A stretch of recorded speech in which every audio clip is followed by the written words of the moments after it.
well. Okay. Recording. Music worldwide, pulse88.co.uk. It's Dan Blake. I'm in LA, Los Angeles. I'm here my last day actually, and I'm going back to the UK. So I'm here with the beautiful Ebonique, all the way from Chi-Town. Yep. You know, living in LA. How are you? Doing well. It's a beautiful start to the week. Feeling positive and good. That's good. How about yourself? I'm feeling good, very good. Good to see you. Good to see you too. Yeah, why music though? Why music? I always ask people that question. Why music? Yeah. Music for me is the best way that I feel like I can express myself. Like I like reading a lot as well, and I took a creative writing minor, English minor when I went to college. So I like that too, but I feel like music for me in life has always been just the way to express my feelings. It's a release of like energy or anything that's like bothering me, or if I'm happy or sad.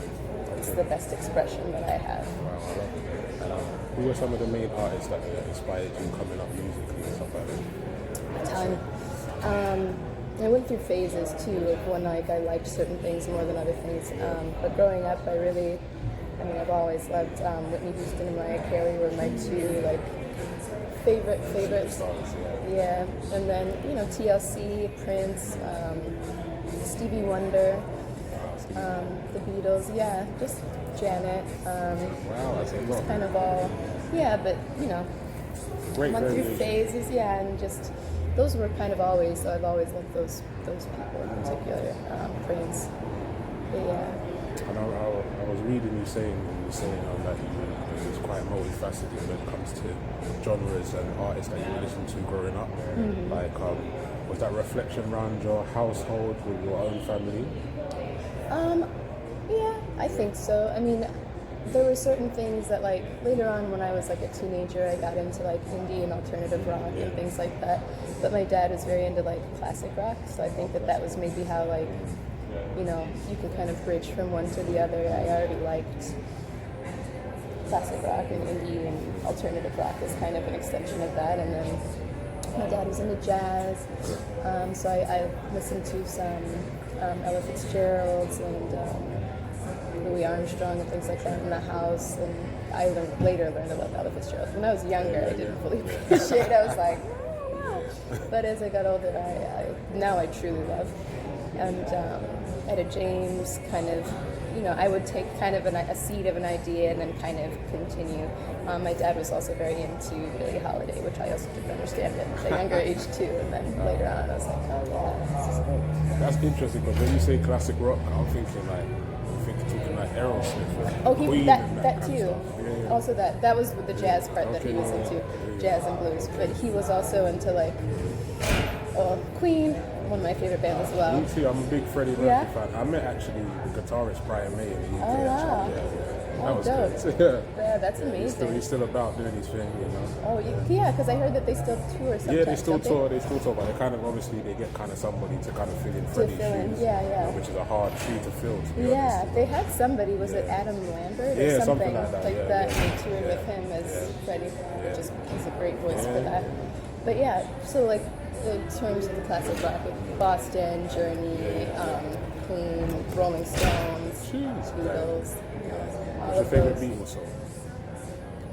I really like Blackbird, and I also like Eleanor Rigby. I like a lot of. Okay, you know what my one is? What? Remember the All My Life one? All My Life? Yeah. How does that one go? It's like there are places I remember. Oh yeah, I do know that one. That one. Yeah. I like That's that a good one. one. Nice little cute one there. Yeah. There's a lot of good ones. so many. 64. I mean, they have so many. It's like I can name 10 songs. When I was even walking up the road at Capitol Records, I saw the Paul McCartney, Hollywood sign. Hollywood Star. Oh, the Star. Yeah, that was cool. Nice. Music in Chicago. Moving to LA, transition. Like, how has that been for you? Tell us about it. Being in the Chi-Town, coming to LA. Music is big in Chicago, but it's not like as an industry. Like to get into music, it's harder. Like a lot of people do music, but it's all at like a very like disorganized general way. So that I started, I mean, I was singing all my life, but I was trying to do more solo stuff, and I would go to there was like this warehouse that had like a whole bunch of studios in it, and I would go there with my friends and just like randomly record. That was like my early experiences of like getting into a recording booth, as later on. And then nothing, like it was kind of like a whole bunch of like mediocre songs, and writing my first, like my early songs by myself and like kind of getting into that. Some were good and some I still like that I wrote, but they're not like released right now. But yeah, that, and then I had a vocal instructor at the time, Wendia Johnson, and she's Sterling vocal coach, and she moved from Chicago to LA, and she was like, you gotta move to LA, it's gonna be better for like opportunities and all this stuff, and I was like, all right. And my best friend was living in LA as well and had gotten an internship at Interscope or Universal, and one of them, and she was out here and she was like, it's way better out here to do stuff. So I was like, okay, I think I'm gonna try it. So I moved out here, still seeing my vocal coach, and she was helping me with like networking and things like that. And my friend also, she would take me to like events and stuff, like industry events, and which, like I feel like industry events are an interesting thing all on their own. But we're going to delve into that. Yeah. The local industry, the big yeah, it's like leading to the song. Yeah, we're definitely going to get into that for real. Yeah. So LA life. You come from Chicago, the Chi-Town, in LA. Like, what would you say musically? What makes LA rich for music? That's in your opinion. It's one thing. I'd say compared to Chi-Town, kind of thing. Yeah, I mean, the thing that makes it better is just that there's more people that can actually do more for you to like further you along to your goals. There's more performance venues that people are going to be at. There's more elevated opportunities. In Chicago, there may be some opportunity, but it's not like going to get you much exposure, or like people aren't really taking it seriously, or it's going to keep you very local. But in LA, there's more opportunities for you to go further, I think. Okay, that's a great answer. And Lipstick, the latest single, right? Industry is the latest one, Lipstick right before that. Really nice record, very sexy record. Thank you. Sensual kind of vibes. Yeah. And classy at the same time. Yeah. I like the video. Break down the record to us, man. Explain it. It's real dope. I really like it. Thanks. So Lipstick is, and it is very like sensual. A lot of my music is, it's more of like a vibe that you feel. It's like, it's sexy, but it's like, I'm glad that you said also classy, because it's not like raunchy, which is nothing, it's not tacky. There you go, not tacky. Because there's nothing wrong with sexy, like Janet was very sexy. Exactly. I really like that. She also, and Prince was sexual. He was a little bit more than I think I might feel comfortable doing. But like, I respect his artistry. Like, that's truly who he was. But yeah, I like expressing the sexuality, but also not doing, I'm not out here. Like, I feel like even like R&B and like as a genre has gone from like, like a classy like love and like, talking about sex but not crazy, and then now it's gone left where it's like just really explicit in terms of where I'm listening, and I'm like, this is not making me feel sexy, it's making me feel like doing too much. It's like, I get it. And I don't want it to be like that. I want you to be able to listen to it, feel the vibe, feel sexy, feel comfortable, like that. And so Lipstick is about, for me, writing it was just about like getting ready to go out to meet that somebody. Like vibing by yourself, which a lot of women do, and you're like getting ready and you're in the mirror and you're like, hey, like feel good, you got your music on, you're putting your makeup on, you're feeling good about yourself, getting into the vibe, feeling yourself. So that's really what Lipstick is about, just that like getting ready, the anticipation of seeing this person, but also like feeling like good about yourself too. Yeah, and you done the video for you, like the video's so good. I really like it. Thank you. So the video was shot by The Flage, which is a production company, and which is owned by my boyfriend. Okay. So it was a really nice, easy way to do it. It was like, hey, will you shoot this video for me? Give me a little hand. What's going on? Could you shoot my music Yeah, I was video? trying to say, like, you get to save the budget and all that, like, you know what I mean? Yeah, for how you real. save Come on to the the house, budget. for real. I'm loving the record, wherever you are, right? Thank I've got like, but you're reminding me of that back home, back in the UK with that one. Oh, It's yeah? kind of got like the beat pattern's kind of got a dubstep feel to it. It does, You know, dubstep's a genre that was pretty big in the UK. Ah. Yeah, but it's kind of moved on a bit, but like it's still at one stage it was a huge genre in the UK and it went international. With, a lot of producers internationally took it to the States and stuff like that. I think Skrillex and people like that. Yeah. Tell us about the approach on that record, how you got that beat and why did you like link up with dubstep and R&B? Like? Yeah. So that was funny because I technically never released that song, but I made a music video for it and then never released it. But that song was made like 7 years ago. Oh really? Wow. It's actually it's like old now, and it's probably like it was made when dubstep was more popular. Yeah, that's what I was thinking. It was, but we didn't release it for so long, and the original reason why is because the producer, also a guy from Chicago, his name's Nova. He's also a producer and artist, but he's super talented and was like experimenting with other stuff. But that wasn't meant to be my song. Okay. He was marketing it. So like what producers do is they like will make some songs and have a reference singer. Okay. So I was the reference singer for that song. And then he ended up not getting it to, placing it. And then it was like, years later, it was like, do you just want the song? And I was like, yes, I like the song, I'll take the song. And then I made a music video for it. Like, the whole process took like literally 4 years. Because I think now that song's been out for 2 years, but it was made 7 years ago. So like I did that, and then I made the music video, which I shot with a friend of mine, Shokon. And then we weren't sure if we liked the music video afterwards, and I sat on it for another year. It was just the whole process. So like it was released way later. And I love the song. Okay. But it was, it's just it's interesting because, it's funny that you mentioned that. You're like, dubstep was like really popular at one point. I was like, when we made the song, it was still popular. Yeah, it's crazy because dubstep, I remember when the genre was born in the UK, when like there used to be like things called independent record shops. I don't know if you have them, like, I don't know, in the States, like little indie stores. Like, I think it's kind of like across the road. Yeah.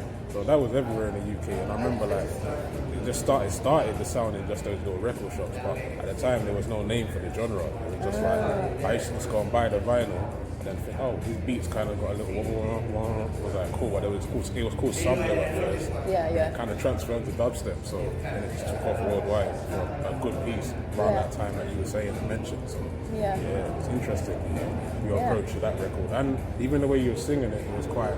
I feel like you're going for a kind of worldwide kind of style, big hook, big kind of solo vocal impression. Yeah, Showed that was your the range idea. as well. Thank you. I liked that song. I think when I would play it for a lot of people, this is back in the day when Rihanna had done one of those songs where she was like in a field and like kind of yelling. It was like a big hook like that, and I think it was reminding people a lot of that song. Was it They're What like, Now? "Oh." That What Now record? Was it that one? Maybe that one. Yeah. Maybe that one. And people would be like, oh, that sounds like a Rihanna song. And I was like, it me. And then it took another 3 years until we released it. Now people are like, I like it. No, it doesn't remind them of Rihanna as much anymore, though, since it's not as close. And your record industry, that's the new one.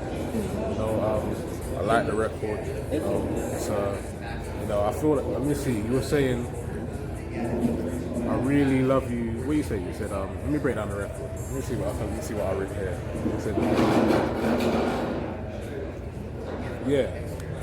like the industry kind of like using people. Like, what's your take on that? Because the industry, obviously, it's a big industry. UK, USA, it's all. How can I say? It's like I feel like there's the real world. There's like an industry world. Yeah. And this is a worldwide thing because you could be at every event or whatever and it's like a whole world in it. Then like you can be out of that world and just slide in here and there. Yeah. That's kind of how I move. I kind of just come in and out sliding, do what I need to do and kind of slide back out. Yeah. What's your vibe? What does the industry mean to you, and why did you write a record like this so open and even vulnerable a bit maybe on the hook, like, you know what I mean? Yeah. Tell me about it. I wanted to write songs that were related directly to like what I'm going through, because what I like to write about is about love, because that's kind of like the general R&B vibe, like, which is why I love like 90s R&B so much. But sometimes you want to write about stuff besides love. For real. So I was like, you know, like I love love, but I also want to write about things that like affect me besides that. So first thing that I thought of was just my experience in the music industry, because it is tiring. It is tiring, especially being a woman in the music industry, and the different types of hoops that you have to jump through to not be seen as, not even be seen, but to not be used for sex or for like clout or, you know, things like that, to just want to be your own artist and be your own person and to get to places without being used in that way. And it's hard. And people, even if you don't do things, sometimes people will assume things. And even, you know, and if you do try to stand up for what you believe in or like to be your own person, sometimes people will block you on purpose, you know, or just like hold grudges, or, you know, or just not help you because they really don't want to help people if it's not benefiting them in that way. And I've just been through that with so many people, whether it's producers or people, execs at labels, or just anything, any people in the music industry that I've worked with. It's been a lot of that, and it's been like more than 50%. You know what I mean? So it's just hard to deal with, and then also still bounce back and be like positive. You know what I mean? So that was just like another way of like releasing that energy and like those emotions over like the frustration of dealing with the industry. Because if you're going to be an artist, you have to deal with it, you know, like, you can't, like, while I do sometimes, like, I've learned to, like, distance myself, too, from industry events. I'll go to some sometimes, because they can be helpful for networking, but sometimes they're just not. And sometimes it's more, like, who's here, and, like, just to see other people and to, like, be nosy. Yeah, clout, and it's, like, at what point, how much do I care about that? Like, I would rather get to where I want to be and then just be there on my own situation, as opposed to like be seen places and then nothing's happening. You know what I mean? So like, I'll still go, because it's not that it's not helpful, because sometimes you do genuinely meet people and it is good, and I've had those experiences of meeting people that are nice, but then I way more often meet people that just they just make stories up, and then your phone, you're getting hit up at 1 a.m. like, hey, what's going on? And I'm like, what's up? Right, I'm asleep. Yeah, mad. I got some counteraction questions for that, because I want you to educate people as well, because I feel like with women, I rate that you're open to talk about this, because when I heard the song, I knew exactly what you're talking about, and it's like, when I saw you, by the way, people, like, I have seen this lady perform. She's sick. Like in LA Unplugged, right? Yes, Unplugged. Yeah, LA Unplugged, yeah. I heard about the event. My bedroom, as we say in the UK, my bedroom invited me and said, "Yo, you gotta check this spot out, LA Unplugged." So I pulled up, loved the show. Met Ebonique there, and a vibe hit me straight away. But then she done this song industry, and I thought, I know exactly what you mean. And for me, as a guy, I swear down, like, if I put myself in a scenario, right? So I feel like I would say you're a very beautiful lady. So I feel like we're beautiful women in the industry that are musicians, performers. I feel like if I was a woman, I put myself in your shoes. I hear you, because like it's a very yeah, it's like people say they're gonna do this or come across that way, put on this face, and really they want to smash or they want to do this kind of thing.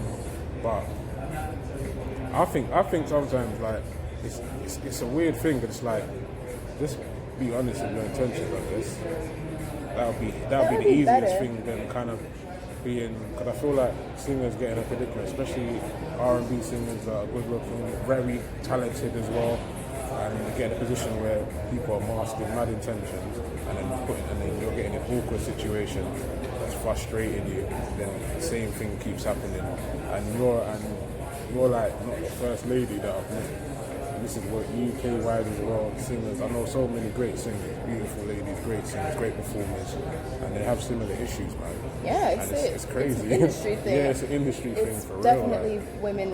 I think it's all women are affected the same way. And I feel like I just try to put myself in your shoes. I just think if I was a lady and it was me, it would probably piss me off, man. I'd be thinking like, because I think how I am as a man, like little things annoy me, like so it's like that would really just jar me like every time.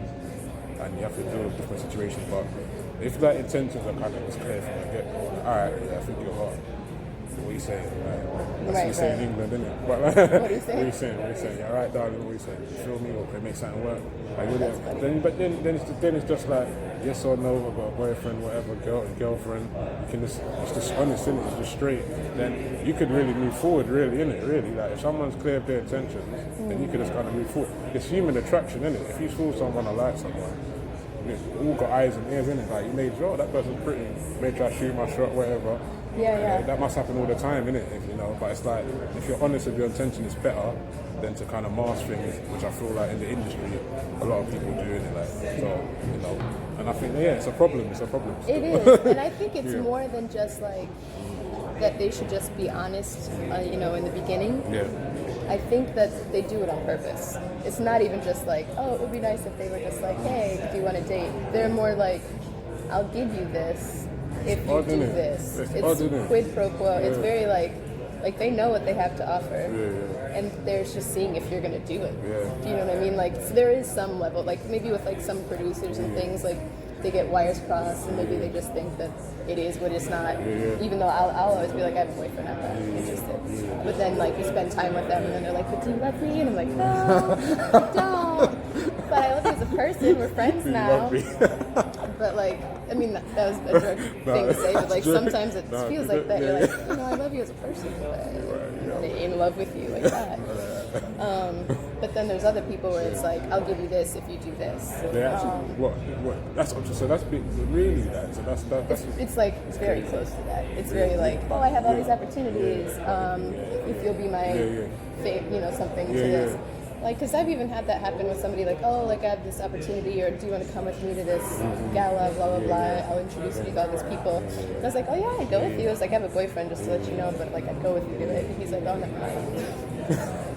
Wow. And I was like, oh. I'm like, because it's not like I wasn't going to go. Because my boyfriend is very like, hey, like, network, do what you have to do. Like, you can go with somebody's date. Like, they know that you have a boyfriend. Yeah, I respect the secure dons like that, you know what I mean? So if you got your boyfriend, I respect the secure dons that, like, you know, I don't know, let me just get my slang because UK slang. But my secure dons means like, it's my brothers that, like, you know, that they got their woman, you know what I mean? And end of the day, like, if you're going to an event with someone and you're going with someone, it's like trust is trust, isn't it? So it's like if you're going to cheat, you're going to cheat. Yeah. If he's going to cheat, he's going to cheat. Bottom line, nothing can't stop anybody from cheating. Nobody's with each other 24/7. It's not hard to cheat. You know what I mean? So it is what it is, isn't it? So I respect the Don for being secure because you know when certain man, especially when a girl is in the industry, she's a singer and she got a boyfriend. When they go into events like, you going to that event? Who you going with? This kind of thing. They're real like kind of pushy kind of thing. So that's good that you've got someone that kind of trust you to just be about and do your thing. But that can be hard when you're a musician in the industry like yourself and you've got kind of this kind of thing going on, guys approaching, girls approaching, whatever. Yeah, I think we have. I mean, we've built up trust. We've been together 4 years, so I think like we trust each other to that point. And we've talked about that in particular, like, you know, if you have opportunities to go to places, I mean, we're not talking like I'm going to go on like an overnight trip with him and stay, we're going to stay together. I mean, like, but even then, like, I could book my own room if I'm going somewhere out of town, you know, just have my own room and like, you know, but we trust each other to that point. So yeah, it's nothing like, oh, I want to go to this event and that you could be my date to it. I was like, yeah, I'll go with you. I was like, I have a boyfriend, and it wouldn't be like that. Like, I'm upfront with that so that nobody gets the wrong impression. But as soon as you tell them that, and then literally in this scenario, he was like, oh, never mind.